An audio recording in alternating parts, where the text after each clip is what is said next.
Tim, welcome to our channel, and thanks for logging on. Today we're discussing the F.P Journe Chronometre Optimum. This black label example from the Souverain collection can be seen and purchased on our website. Subscribe to our YouTube channel if you enjoy these videos, and please click on the card in the upper right hand corner of the screen at any time to see our full listing for this watch with additional accessories included, high resolution images, and naturally full pricing details. Now on my wrist, 6 1/3 inches, 16 centimeters in circumference.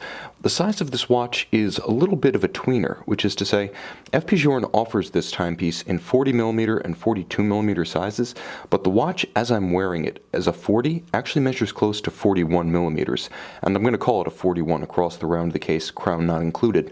Now considering the complexity within, it's wonderfully slim, 9.5mm above the wrist. You'll note it has a relatively domed bezel profile and a low case flank, so it fits easily underneath tight sleeves or dress cuffs. From lug to platinum lug, it measures 48mm across the wrist. It has a satisfying heft to it. Part of that is the platinum, and part of that is the fact that bridges and plates of the caliber are composed of rose gold, 18 karat. Now the watch does have a luxurious but slim profile, monotone stitch black rectangular scale, alligator leather strap. Uniquely, also alligator leather on the bottom for long-wearing durability. Calf is a little bit softer, but alligator is more durable, and I'll say it really doesn't carry any penalty in terms of wrist feel. It's a smaller scale on the bottom, so almost as soft as calf, but much more durable. And for easy on-the-fly adjustability, appropriately enough, a 95% purity platinum pin buckle. But it is the dial and the caliber of this watch that will entice collectors. Now the watch has a smart case flank featuring a twin belt line for strong horizontal flow from edge to edge. It's sharp, it's masculine, it's discreet.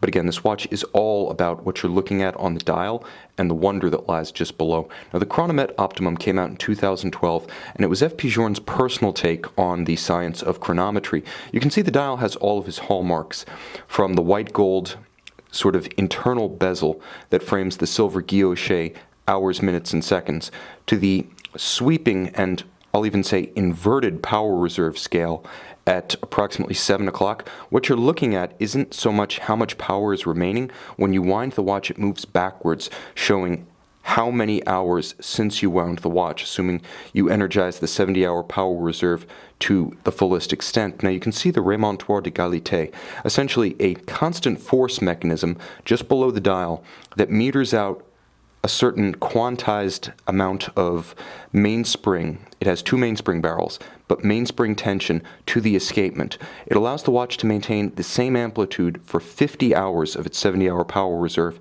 and it's coupled to a deadbeat second system such that the metered power is dispersed in 1-second increments. Now when you turn the watch over, you can see this is the caliber 1510, 44 jewels, crafted entirely in-house, finished, engineered, assembled, and adjusted remarkably in 6 positions.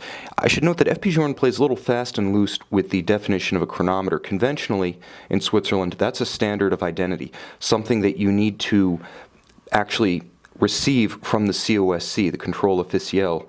But F.P Journe uses the terminology chronometre without permission, but it does achieve the same precision, and it takes great pride in the fact that it sort of flouts that definition to its own ends. And with a combination of twin mainspring barrels, a constant force escapement, and a unique dual impulse biaxial escapement, the watch easily meets the COSC timing standards. Now there's a lot going on here, so it's best to walk through from the crown to the escapement.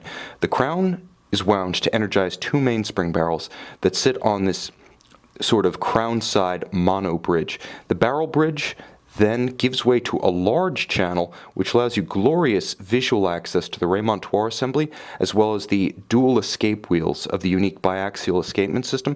It also allows you to see the going train quite easily, carrying the power from the mainspring barrels, and a beautiful engine-turned perlage base. You can see there is linear Côte de Genève across the bridges.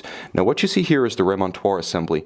It's constructed of titanium for lightness and efficiency, and it's metering out those quantized bursts of power to the escapement. Now the escapement, which features an exceptionally large balance beating away at 21,600 vibrations per hour, is constructed a lot like the dual U-lease escapement in post-2005 Freaks and the UN 160 anniversary watch from 2006. So you have two escape wheels alternately locking and unlocking, and they are moving a pallet back and forth. The pallet then impulses the balance, and what this does is it separates the functions of locking and unlocking, and it makes the escapement, inspired by Breguet, far more efficient. It's also a free-sprung balance, so you can see once adjusted, it holds its timing very well. Entirely handmade, hand-adjusted, as F.P Journe likes to say, he invented and he made it, and as a black label, exceptionally rare. No more than a bare handful amounting to single digits of the black label, black dial Chronometre Optimum will be produced each year.